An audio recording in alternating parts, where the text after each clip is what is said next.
Hello and welcome to a special edition of DNet, the Disability Network. I'm Susan Pettit-Crossman.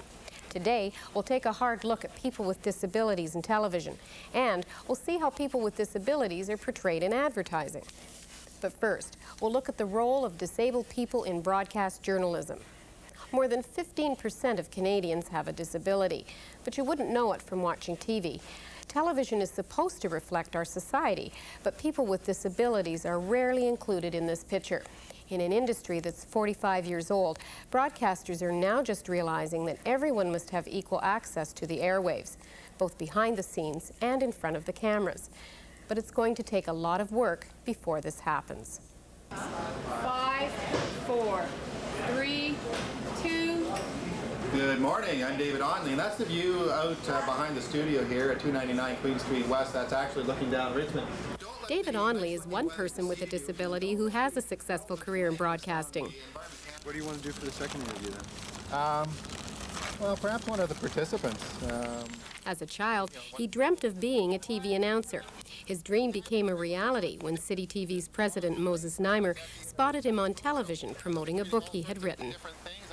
Znaimer offered Onley a job as a weather announcer. That was 10 years ago. Today, he is a journalist with City Pulse News. Welcome to Thoracic Park, and also welcome to a mock aircraft disaster. We're going to be featuring that right throughout the morning here on Lunch Television. John? About 3 weeks after I started working here, Moses Znaimer came down into the newsroom and basically at a lineup meeting announced to everybody that from here on in, I was going to be shot the same way any on-air personality at City is shot, and that is from the ground up. And if people wanted to know why I was standing that way or why I was using the cane, that, you know, people at the switchboard would tell them. And that, oddly enough, forced me to confront the reality of being an on-air person with a very physical disability. Because up till then, I'd kind of thought, well, as long as they shoot me from the waist up, you know, they won't be able to see the cane or the fact that I'm using braces or the fact that I walk with an awkward gait, that sort of thing. And in a strange way, it helped me come to terms, you know, with my own disability when I started working here. How many people are participating in this? There's about 30 or 40 victims and about...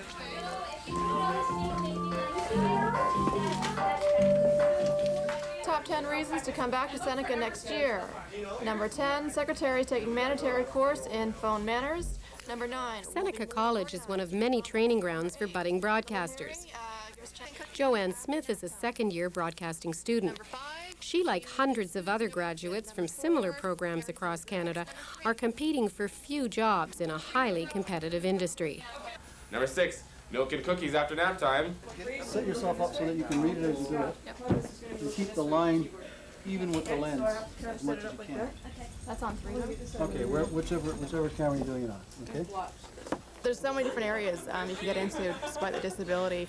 I've learned just in being here, I mean, there's editing, there is writing, there's producing, directing, camera work, maybe depending on what your shots are, but there's so many areas you can get into. I think as long as you can work with some of the other people in the industry and make some accommodations, it'll work for you. You get a seat come up on the monitor and stuff, and just gotta bang, bang, bang, all of them, stuff like that. Just run through it real fast? Yeah. Okay, cool. Joanne believes her disability should not limit her, but she knows there are obstacles.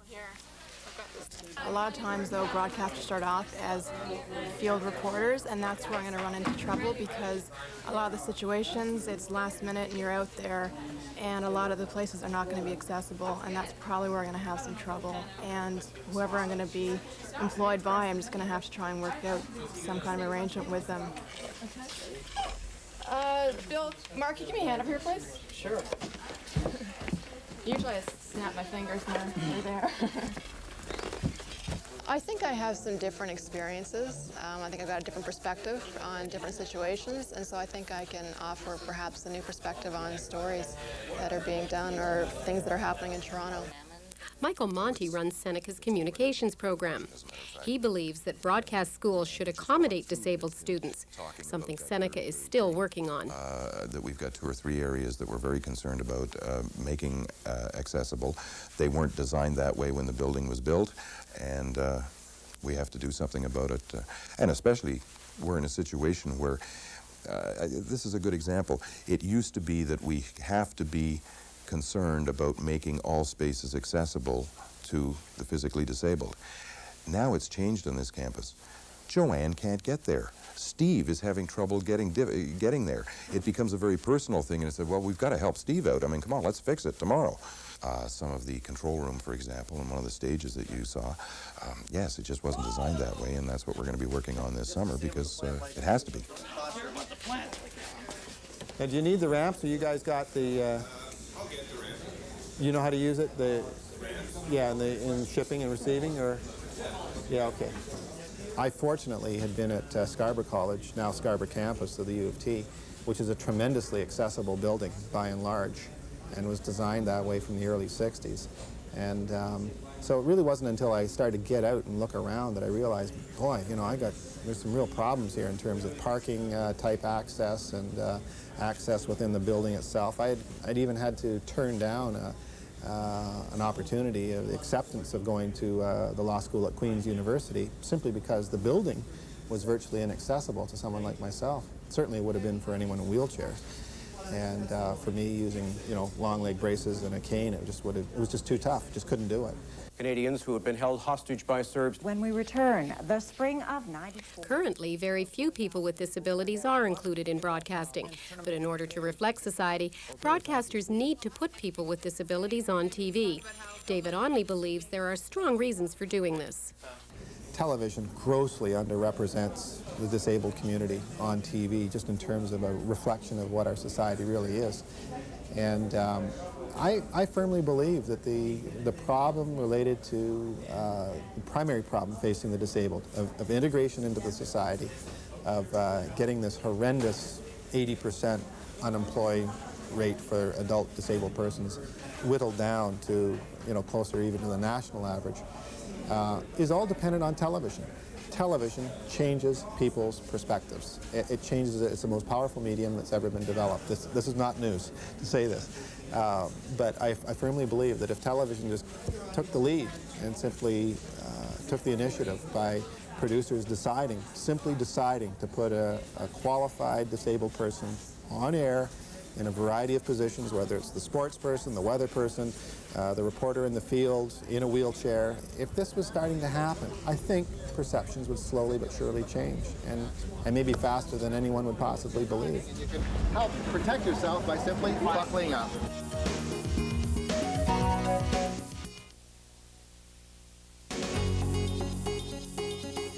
There are reasons why so few people with disabilities work in broadcasting. Many stations across Canada are not physically accessible. And then there's an additional barrier: attitudes. One of my clients has hosted 4 television shows. Do you think I can get him an interview with any of the networks? No way. These issues were discussed in a panel during the Canadian Association of Broadcasters annual meeting last November. The people who are doing the hiring are white, generally male. And so who they hire is a reflection of themselves. That's right. And that's why they're comfortable hiring those people. And it may not even it is not an overt act of racism in their minds or discrimination, but a kind of comfort factor, you believe. When I call the CEOs of corporations, telling them what I do, talent agency for people with disabilities, you know what they ask me? Oh, it's a donation you're looking for, isn't it? And I go, no, not a handout, but a hand up. 2 different things. So how do you change those prejudices? Part of the answer may lie in the Canadian Association of Broadcasters Employment Equity Package. Michael McCabe is president.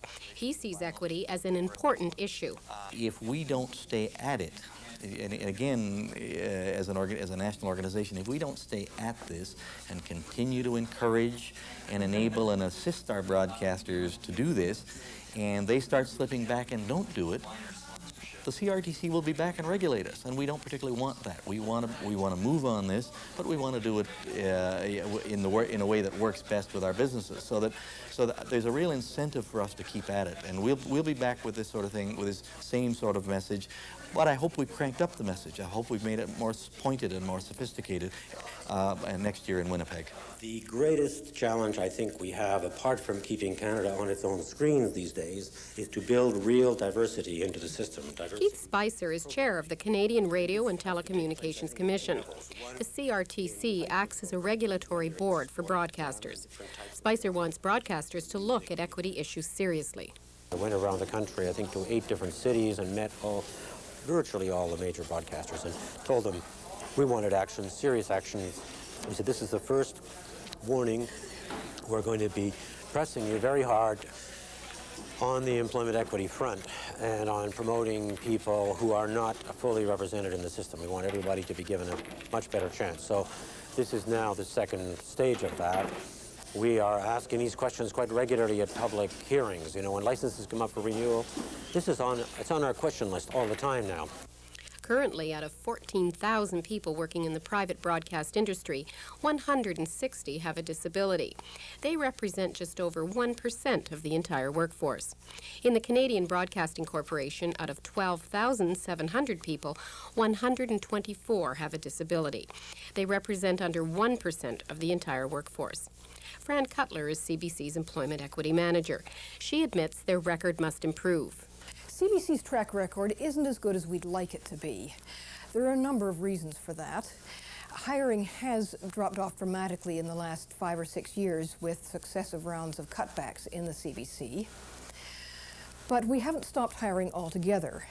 And it means that CBC managers have to be particularly conscious of their responsibilities and of the benefits of hiring people with disabilities and members of the other underrepresented groups. The combined efforts of broadcasters and the CRTC may open the door to people with disabilities.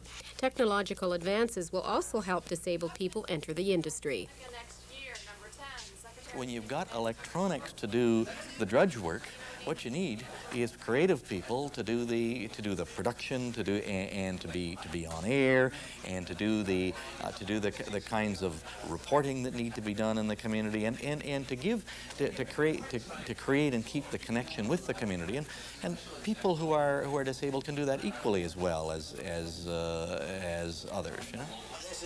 It's up to individuals to look for job opportunities in broadcasting, but it has to be a two-way street. Employers also have to make an effort to find employees with disabilities. I would say the best thing to do is to get that degree at one of the accredited broadcast journalism schools. I would then suggest that the same person, during that same time period of the education process, volunteer at any of the community cable stations, get that experience in the field, if you will, as much as is humanly possible. And if one does that, then one is going to be in a position to hopefully put the potential employer in something of a position of saying, how do I turn this person down, and then say, I can't turn them down, I've got to take a chance on them. Joining me now is DNET producer Ing Wong, who worked on that item. What's the future for people with disabilities in broadcasting? Well, we may be entering the 500-channel universe, and if that's the case, then there'll be more opportunities for people who are interested in broadcasting. But at this point, we don't know if that's the case. So what we're looking at is hopefully that network news people and smaller stations will be hiring people with disabilities and putting them on air or behind the scenes, producing, directing, whatever the case may be. There needs to be more representation. As you know, the journalism schools are becoming more accessible now as well. So we will be seeing more young people who are interested in entering the field, and they'll be able to compete with able-bodied counterparts for entry-level positions. And if that's the case, then we're looking at people who can move their way up into senior positions in years to come. And now, as far as the kind of qualifications that a university or a training program would expect from someone with a disability, what might those be? There are several qualities. The first one being you've got to be smart. So that means you've got to be knowledgeable about what's going on around you, and you've got to be in tune with what's going on in the world. Secondly, they're going to be looking for people who are creative, energetic, enthusiastic about what they're doing. And they're also looking for good writing skills, because as we know, good journalism stems from good writing. So those are the basic qualifications. And as far as other programs that might be available beyond your traditional university programs, what's out there for people with disabilities? The Canadian Association of Broadcasters has a scholarship for a person with a disability, and that's in conjunction with CanWest Global. There are volunteer programs that are put out by cable companies, and the CBC has the Help Fund, where line managers apply to use this fund to create a position for a member of the targeted group. So that could be a person with a disability, and hopefully that position will lead to long-term employment. And then there's us, the Disability Network. Not only do we put on a show, but we offer training to people with disabilities. Thank you very much for joining us. Thank you. When we come back, we'll take a look at how well the advertising industry is doing with its portrayal of people with disabilities.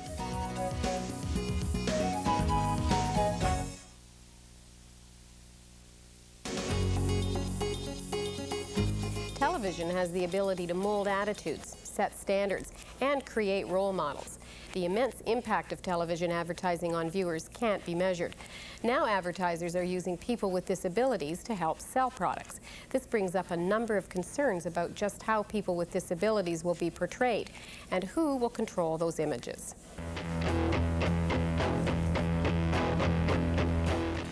People with disabilities are in on the ground floor of TV advertising. I look at life larger now than I ever did before. Unlike some special interest groups, people with disabilities don't have a way to monitor these commercials. There's no way to count the number of spots being aired, no way to check for an accurate portrayal of all disabilities, and no group to act as a voice for the community.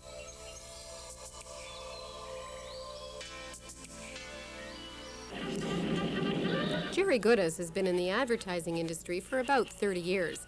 He warns that people with disabilities have to take an active role to make change. Unless they do speak up and fight for proper portrayal, participation in television commercials, it won't happen. Because if you leave it to Canadian advertising agencies or Canadian advertisers, they won't appear. There are some enlightened agencies and there are some enlightened advertisers, but you can count them on one hand. Sue Charnas says she can only promote her clients if agencies have the right perception of people with disabilities. I remember when I first went down to see Leo Burnett concerning the Kellogg ad, and one of the people down there said, "Well, Sue, don't you know what you are?" And I said, "No, I'm thinking, what am I? I'm a person. What else?" He says, "No, you're video vampire." See, anything that takes away from the product sort of like diminishes that product. So, you know, let's face it, I mean, to the advertisers and to the corporations, the bottom line is monetary for them. And if in any way, you know, we don't sort of like add to that, they're not going to use us. Introducing a cereal from Kellogg's. Since that meeting, Kellogg's decided to do 2 ads for cornflakes using people with disabilities. Wake me up when it's over. I'd imagine these would be about as exciting as watching a parliamentary debate on... But there are still many companies that don't want to consider using a person with a disability. I want to be in a beer commercial, but I'm not, and I probably never will be, because that's not acceptable. There's this belief that if you see someone in a wheelchair in a commercial having to do with alcohol, that must be why they're in the chair. When the moon hits your eye. Most commercials feature people in wheelchairs, and recently, people using sign language. Drums keep pounding a rhythm to the brain. You're looking at one Canadian. This Royal Bank ad featured Sherry Downey, who was visually impaired. She thought it was a good portrayal of her disability. I think they did a fabulous job in portraying the fact that I was just your average, everyday kind of a person, just going off to work. And it wasn't until the last few seconds of the commercial that it was obvious that I had a disability. I want people to see me first as a woman and see my disability as a secondary thing, as it is in my life. And that's I would say the key thing that I tried to get across people is I don't like to be known as a disabled woman. I like to see myself as a woman with a disability. As part of being seen as people first, some people with disabilities want commercials to show the whole picture. Let's get realistic here. The world is not barrier-free. So if you show me in a barrier-free world, that's not the real world.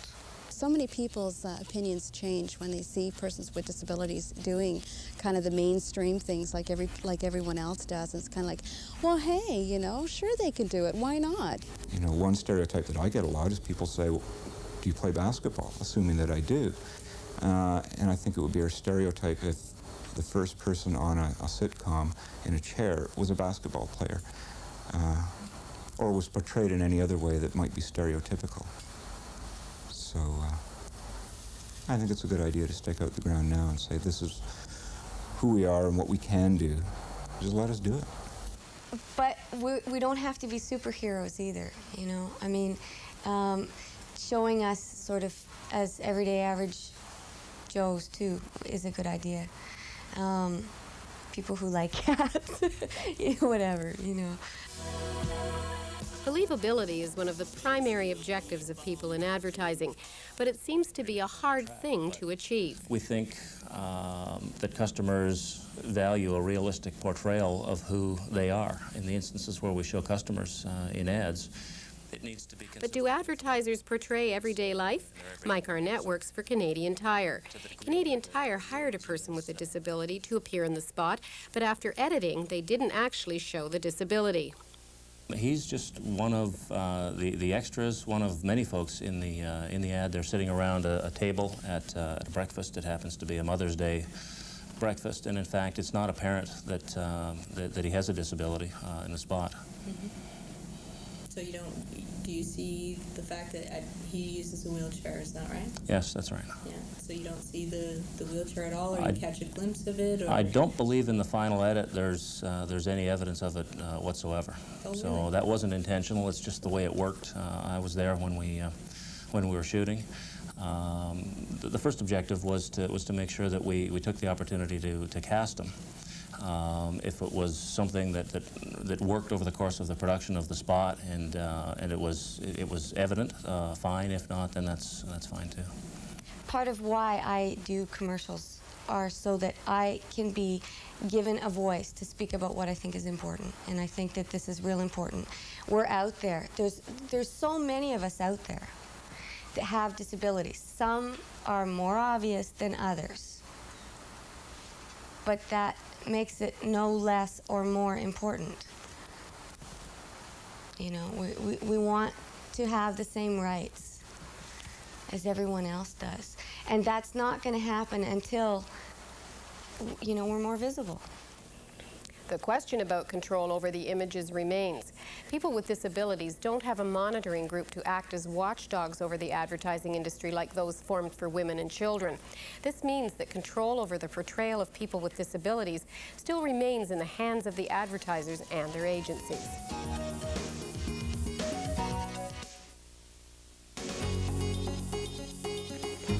Next week, DNET will present Piecing Together the Puzzle of Change, the redesign of Canada's social security network. That's our show. I'm Susan Pettit-Crossman. Now, here's our address. Disability Network, CBC, Box 500, Station A, Toronto, M5W 1E6. That's the Disability Network, CBC, Box 500, Station A, Toronto, M5W 1E6. You can fax us at 416-205-3399.